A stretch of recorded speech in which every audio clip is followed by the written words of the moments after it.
Hi guys!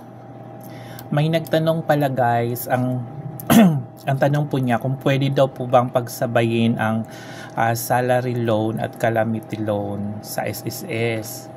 Ang sagot po ay hindi po siya pwedeng pagsabayin in one transaction. Ibig sabihin in one day transaction. Halimbawa, i-apply mo yung salary loan mo today, tapos i-apply mo rin yung calamity loan kasi may offer ngayon ng calamity loan, di ba? I-apply mo rin yung calamity loan then today sa araw na yan. Hindi po pwede.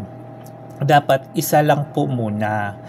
Unahin mo muna si salary loan mo, then after ma-disburse yung pera, ibig sabihin ng ma-disburse, after ma-credit yung pera doon sa account mo, na withdraw mo na, saka mo balikan ang pag-apply ng calamity loan kung ang area mo naman ay naka-declared as calamity stricken.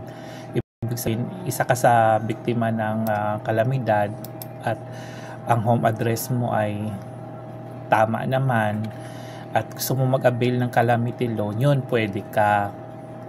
Hindi mo siya pwedeng pagsabayin in one day, pero pwede mong i-avail yan sa loob ng, sabihin na natin, isang buwan. Unahin mo muna si salary tapos ma-receive mo yung pera mo, yung loan proceed mo, saka mo isunod si calamity loan.